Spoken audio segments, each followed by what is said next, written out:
কি তুমি স্টার্ট করে দিয়েছো? হ্যাঁ, তুমি একবারও তো বললে না। তুমি বিশাল দুষ্টু জানো তো। আরে তোমার এই রূপেই ভালো লাগে গো। কি যে বলো, তাহলে চশমাটা একটু তৈরি হও না তখন দেখতে আর বেশি কি। ও তাই, তাহলে চশমাটা একটু পরে দেখি এবারে কেমন লাগছে। ও তো যাই হোক, তো বন্ধুরা আজকে কিন্তু তোমরা চলে এসছো জুলি বৌদির লাইভে। তো বন্ধুরা আজকে আমি তোমাদের সঙ্গে শেয়ার করব আমার যে ছটা বয়ফ্রেন্ড ছিল, তো তারা যে জুয়েলারি গুলো দিয়েছিল, তো সেগুলোর কালেকশন নিয়ে নতুন একটা লাইভ নিয়ে কিন্তু চলে এসেছে তোমাদের সামনে। তো ফার্স্টে আমি শেয়ার করব যে জুয়েলারিটা দেখাবো সেটা হচ্ছে এই যে নতুন একটা জুয়েলারি। এই জুয়েলারিটা কিন্তু আমার একটা ফার্স্ট যে বয়ফ্রেন্ড যার সাথে আমি দেখা করতে গেছিলাম সেই বয়ফ্রেন্ড কিন্তু এটা দিয়েছিল। এটা কিন্তু জাপান থেকে এনে দিয়েছিল। কেমন লাগছে আমার দেখো তো। কেমন লাগছে? তো এটা কিন্তু আমাকে গিফট করেছিল প্রথম যেটা দেখা হয়েছিল।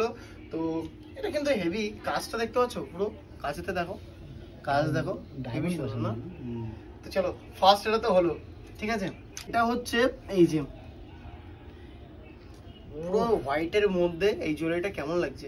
দারুণ দারুণ গো, তোমাকে সবকিছুতেই ভালো লাগে। এটা হচ্ছে মালয়েশিয়ার আমার বয়ফ্রেন্ড দ্বিতীয় নম্বর যে বয়ফ্রেন্ডটা ছিল সেইতে আমাকে এটা গিফট করেছিল, ঠিক আছে। দেখো গলায় পরে দেখাচ্ছি কেমন লাগছে গো। দারুণ লাগে, দারুণ। তো যাই হোক, মানে দ্বিতীয় বয়ফ্রেন্ডের সাথে যখন আমার ব্রেকআপ হয়ে যায় তারপরে তৃতীয় বয়ফ্রেন্ড এটা দিয়েছিল। হ্যাঁ এটা দিয়েছিল। এটা কিন্তু অ্যাকচুয়ালি ইন্ডিয়ান, ঠিক আছে। ইন্ডিয়ান আমার বয়ফ্রেন্ড দিয়েছিল। সারা দেশে কি বয়ফ্রেন্ড আছে? আমার ইন্টারন্যাশনাল না, আমার জানো তো জুলি বৌদির একটা আলাদা রকম একটা ফ্যান ফলোয়ার্স রয়েছে। তো এটা আমাকে গিফট করেছিল 3 নম্বর বয়ফ্রেন্ড, ঠিক আছে। দারুণ লাগছে গো। ও ইন্ডিয়ার বাইরে মুম্বাই থেকে দিয়েছিল, মুম্বাই থেকে। তো 4 নম্বর যেটা আমি দেখাবো এটা হচ্ছে এই যে একদম পুরো ডায়মন্ডের ভিতরে, দেখতে পাচ্ছ পুরো ডায়মন্ড থেকে। এটা হচ্ছে দিয়েছিল সৌদি আরব থেকে। সৌদি আরবের আমার বয়ফ্রেন্ড ছিল একটা, সে কিন্তু প্রচুর বড় লোক ছিল বুঝলে, ডায়মন্ড দিয়ে দিয়েছে। দাম কিরকম ছিল এটা? এর দাম 1.5 কোটি টাকা হবে। মানে অনেক গাড়ি ছিল বুঝলে, 4-5টা গাড়ি নিয়ে ঘুরে বেড়াতো। নেবো যখন একটু বড় দেখেই নি, ঠিক আছে, ফ্রিতে বয়ফ্রেন্ডের কাছ থেকে। তো এটা দেখো পরে দেখাচ্ছি কেমন লাগছিল। দারুণ দারুণ হেভি লাগছে। এটা এমনি আগে আমার পছন্দের ছিল। যাই হোক এটা চলে গেল।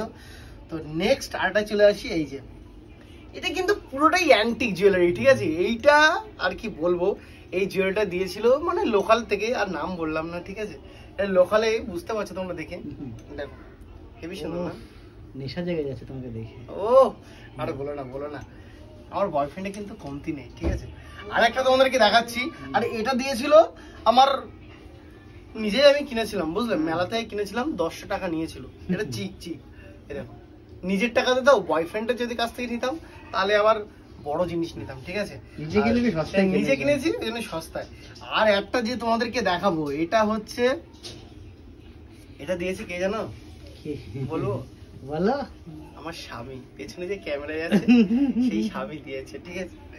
এই স্বামী আমাকে এটা গিফট করেছিল। কবে গিফট করেছিলাম মনে আছে তোমার? আমার তো মনে আছে, তোমার মনে আছে? বলো শুনি। আমরা যখন আসছিলাম তখন কষ্ট হয়ে গেছিল বলে শপিং মলে গেছিলাম, ঠিক আছে। তা বললাম একটা কিছু দাও, তারপরে আমার স্বামী যখন কিনেছিলাম, ও দেখছিলাম ভীষণ ক্লান্ত হয়ে গেছে, তখন এটা কিনে দিয়েছিলাম। তো বেশ ভালো। এটা কত নিয়েছিল বলো তো? এটা মনে হয় তখন ওই 12,000 না 13,000 টাকা নিয়েছিল। হ্যাঁ মনে পড়েছে, অনেকদিন আগের কথা তো। তো যাই হোক, আমার কালেকশন গুলো কেমন লাগছে গো? হেভি না? তো যাই হোক, তোমাদের সাথে কিন্তু শেয়ার করলাম এই জুলি বৌদি সব কালেকশন। যদি ভিডিওটা ভালো লাগে একটা লাইক করে দিও, শেয়ার করে দিও, আর কমেন্ট করতে বলবে না। আর যদি আমার কাছে আসতে চাও, এরকম একটা ফ্রিতে নিতে চাও জুয়েলারি, কিন্তু আমার সাথে ডিএম করতে পারো, কন্ট্যাক্টও করতে পারো, কোনো চাপ নেই। এসেও যোগাযোগ করতে, হ্যাঁ এসেও যোগাযোগ করলে একটু ভালো হয় আর কি। তো যাই হোক, আর বেশি বড় করবো না ভিডিওটা যদি ভালো লাগে একটা লাইক করো, কমেন্ট করে শেয়ার করে দিও। চলো ভাই, আমার পেছনে ক্যামেরা আমার স্বামী রয়েছে, তো স্বামী একটু কষ্ট হয়ে যাচ্ছে। চলো বাই। চলো বাই।